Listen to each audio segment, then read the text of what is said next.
Take up their cross and follow me. For whoever wants to save their life will lose it, but whoever loses their life for me will find it. What good will it be for someone to gain the whole world and forfeit their soul? Or what can anyone give in exchange for their soul? For the Son of Man is going to come in his Father's glory with his angels, and then he will reward each person according to what they have done. God adds blessing in the reading of the Word. All right, let me ask you, do you have a favorite thing that you have never done? A favorite thing you've never done. One of my favorite things that I've never done is rock climbing. Rock climbing, I've never had the courage to do it, the courage to try. Go out there, climb on a rock, even with ropes and stuff. It looks really, really scary, right? Even when I was young, that's not something I would have tried. And I would have friends that would tell me, no, it's not dangerous. This isn't a dangerous sport. They said, you see, the first thing you learn when you're a rock climber is you learn the 3 points of contact rule. 3 points of contact. And they teach this too about climbing ladders. If you're working on a job site, they'll teach you 3 points of contact at all times on the ladder. It's the same thing when you're climbing on the rocks. You go up, and the friends tell me, you go up, and anytime you move something, the other 3 things are staying on the rock. So if you want to move this hand, and your 2 feet are going to keep their holds on the rock. Then you'll move this hand. And then if you want to move this foot, well, these 2 hands are staying still, and this is when this 2, and this 3rd foot, that's when it moves. The 3 points of contact rule, and it's what they say keeps them safe. And of course, so it's a big rule. It's the one that kind of the first rule of climbing. So it's the one everybody can't wait to break. They want to break the 3 points of contact rule, and they do that when they have to, because when you're a really good climber, you go up and you make it to a point where there's no handholds within reach. They're up there, you see them, they're just out of reach. And so what really good climbers will do, they'll have a move, and they call it a dyno. A dyno. And I saw this once, actually, it was in Seattle. I have some friends here from Seattle today, and I was at UW, University of Washington, and they have a famous climbing wall there at UW, and I was there and I was watching guys climb, and these guys were doing dynos at one point, and that's where they have all 4 points, right? They're all on the wall, and both feet, both hands, and they can't get up far enough, so they start doing this. They start going like that, and then, bam, they launch themselves up. And they reach, and then they grab that point that they couldn't quite reach. It's amazing. It's kind of like the slam dunk of climbing. Everybody enjoys seeing it. It's just so dramatic. It's so amazing. But of course, it goes against the 3 points of contact rule, and it's dangerous. You can fall. Well, let me make the claim to you today that as Christians, we are called to reach for something higher and greater. And sometimes that involves of letting go of other things. In fact, it always does. We Christians, we're called to reach for something better. We're called to something higher. That means, we have to let go of some things in our lives. We have to be willing to do that in order to be the followers of Christ that God wants us to be. In order to be the human beings that God wants us to be. And let me tell you, this can be risky, but it is what life is made of. Letting go of one thing, releasing it, and grabbing on to something else. We see it throughout our lives. And the first time it happens to us, it's not a choice. As a matter of fact, it's when we are born. And we're there. Actually, we've got some, not new grandparents here, but Don and Patty just had their first grandson, James, right? James Watley. He was born on the 27th, I believe. And he is, so a couple of weeks ago, he was born, a little more maybe. And before that, though, right before he was born, he was all taken care of. He was warm, and he was secure and nestled in there and being fed every day. And he didn't have the choice, but he had to give that up. And I think that's why all little babies, to me, they always look a little mad. They always look a little upset. The newborn baby is going, I'm not sure about this. But no, the babies have to give that up. The little ones give that up so that they can grab onto something even better. Because right then, when they're born, they get to see all these people who love them. They get to be held by their grandparents and their parents and loved on. They get to stretch their arms and their legs and reach out for things. And the thing I always like is the little babies, even the newborns, stick out their tongues at you. Stick out your tongue. You stick out your tongue at a newborn, they may stick out their tongue at you. It's so cute. They get to do all these things they haven't done before. And because they let go of something. They let go of something that they liked, that was nice, but they grabbed onto something else. And then it just keeps coming in life, right? This week, one of our church members, Caroline Nicholas, little 3-year-old, and she went off to preschool for the first time this week.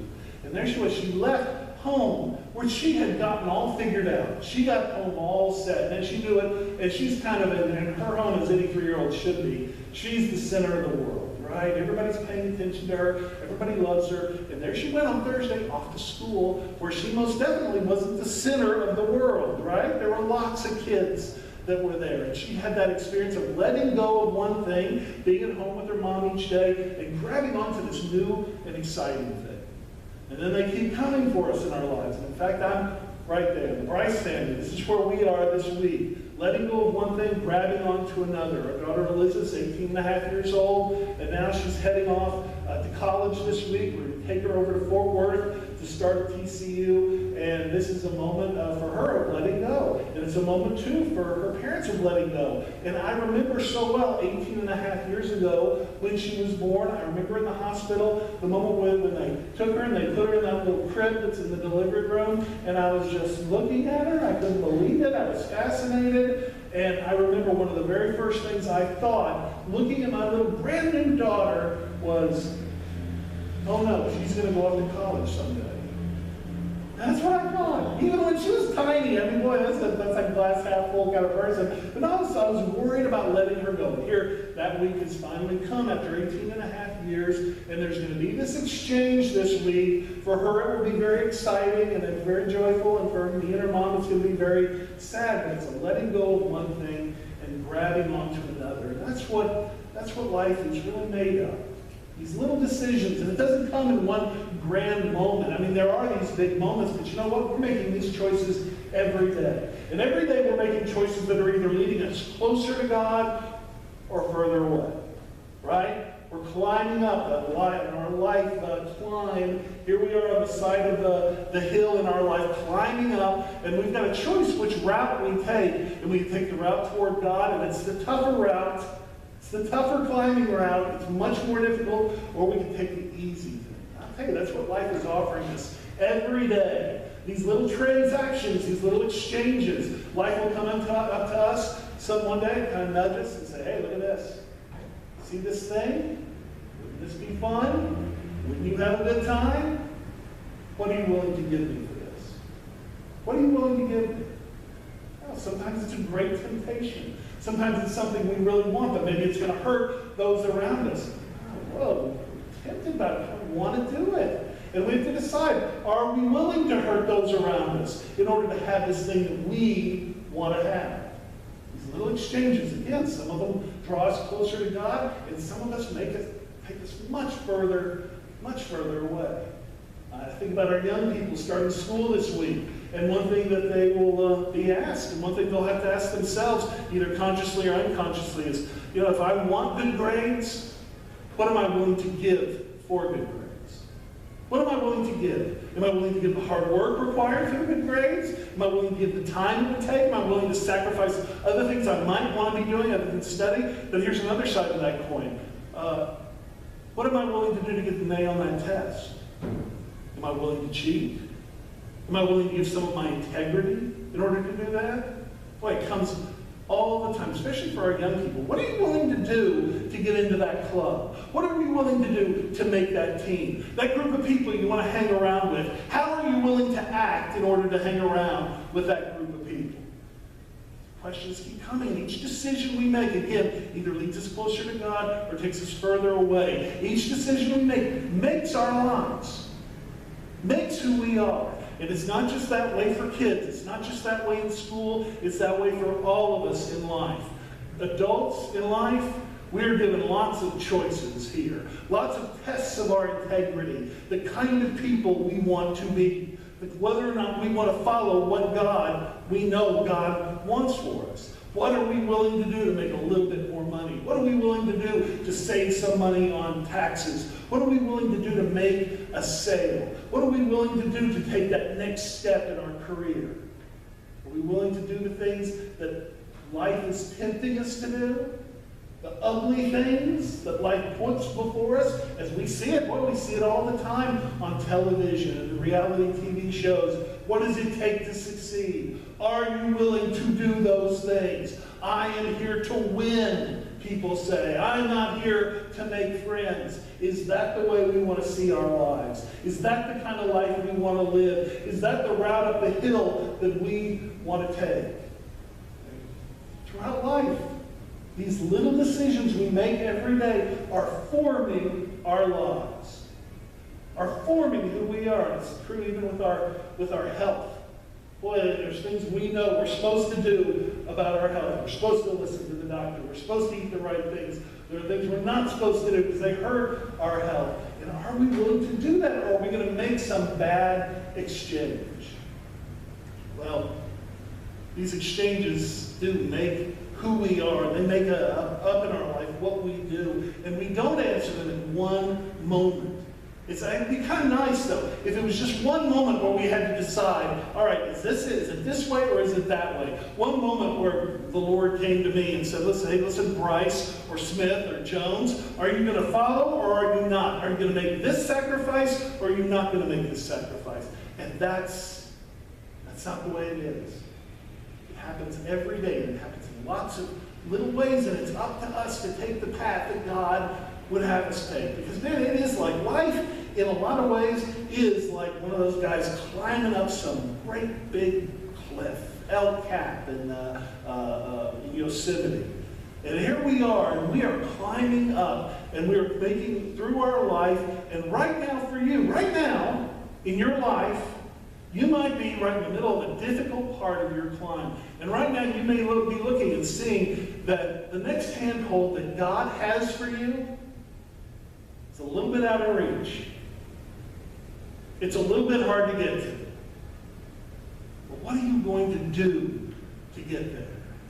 There's an easy path you can take, the path this world is offering to you, or you can take the challenge that God is offering you right now to be closer to Him, to have your life bring glory to His name. But it's going to take a risk. It's going to take a sacrifice in order to make that happen. Will you make that exchange in your life? As you do, and as you consider that every day, as you consider these little exchanges the world is offering you, remember what Jesus said. What does it profit any of us to gain the whole world, but to lose our souls? Let's bow in prayer. Loving God, we give thanks that life doesn't stay the same. That every day there are new opportunities. Every day there are new challenges set before us. And loving God, we ask for your presence with us. Lord, help us to make good exchanges in this world. Help us to be not be foolish, like Isaac's son who traded his birthright for a bowl of soup. Help us to be wise and to make good sacrifices, good exchanges that lead us closer and closer to you every day and bring glory to your name. Loving God, here in this time together, bless us as we prepare to gather around this table. May this place where we receive bread and cup, may this be a place where we can feel your inspiration, where we can see your path set before us. This place where we can be nourished for the week ahead. Lord, help us to feel that nourishment. Help us to be nourished by the time we spend here in worship and around this table. Do bless these elements of bread and cup for the nourishment of our bodies and our spirits. In Jesus Christ's name we pray. Amen.